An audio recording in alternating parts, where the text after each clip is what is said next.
ओम नमः शिवाय।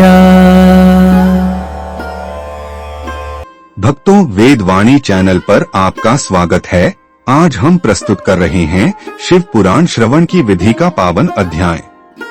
शौनक जी कहते हैं, महात्मन सूत जी, आप धर्म एवं शिव भक्तों में परम ज्ञानी हैं।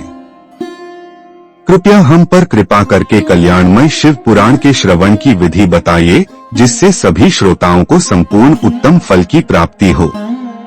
सूत जी ने कहा, मुनिश्रेष्ठ शौनक, तुमको संपूर्ण फल की प्राप्ति के लिए मैं शिव पुराण की श्रवण विधि विस्तार पूर्वक बताता हूँ। सर्वप्रथम किसी योग्य ज्योतिषी को बुलाकर दान आदि से संतुष्ट कर उससे कथा का शुभ मुहूर्त निकलवाना चाहिए और उस सूचना को सभी लोगों तक पहुंचाना चाहिए कि हमारे यहाँ शिव पुराण की कथा होने वाली है। जो व्यक्ति अपने कल्याण की इच्छा रखते हैं उन्हें इसे सुनने अवश्य पधारना चाहिए। जो भी भगवान शिव के भक्त हैं तथा शिव कथा के कीर्तन और श्रवण के इच्छुक हैं, उन सभी को आदर पूर्वक आमंत्रित करना चाहिए और यथोचित सत्कार करना चाहिए। शिव पुराण श्रवण के लिए मंदिर, तीर्थ, वनांत अथवा घर में ही उत्तम स्थान का निर्माण करना चाहिए। केले के खंभों से सुसज्जित कथा मंडप तैयार कराएं और चारों कोनों पर ध्वज लगाकर उसे दिव्य सामग्रियों से सजाएं।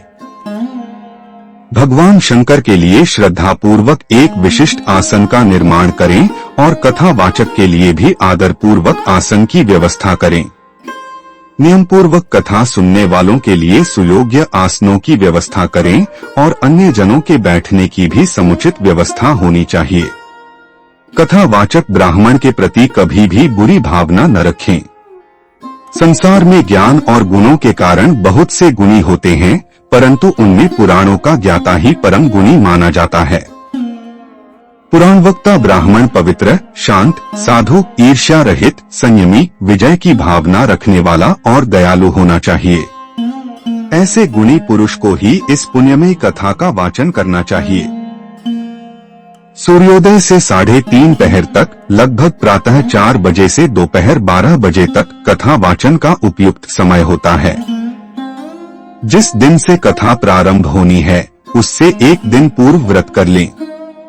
वाचक के पास उसकी सहायता के लिए एक ज्ञानी पुरुष अवश्य बैठना चाहिए, जो सभी प्रकार की शंकाओं का समाधान कर श्रोताओं को समझाने में कुशल हो।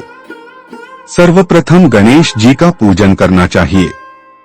तत्पश्चात भगवान शिव तथा शिव पुराण का भक्तिभाव से पूजन करें। तत्पश्चात श्रोता तन मन से शुद्ध होकर आदर पूर्वक शिव पुराण की कथा सुने। जो वाचक और श्रोता अनेक प्रकार के कर्मों से भटक रहे हैं, काम आदि 6 विकारों से युक्त हैं, वे पुण्य के भागी नहीं हो सकते। जो मनुष्य अपनी समस्त चिंताओं को भूलकर कथा में मन लगाते हैं, वे शुद्ध बुद्धि वाले मनुष्य उत्तम फल को प्राप्त करते हैं। भक्तों, शिव पुराण की यह श्रवण विधि केवल एक प्रक्रिया नहीं, यह आत्मा को पवित्र करने का एक साधन है। जो मनुष्य विधि पूर्वक कथा का आयोजन करते हैं और शुद्ध हृदय से सुनते हैं, उन्हें भगवान शंकर की कृपा सहज ही प्राप्त होती है। यदि इस ज्ञानवाणी ने आपको प्रेरित किया हो तो इस वीडियो को अपने प्रियजनों के साथ साझा करें, ताकि और लोग भी इस पुण्य का भागी बन सकें। अगले अध्याय की कथा सुनने के लिए हमारे चैनल को अवश्य सब्सक्राइब करें। हर हर महादेव।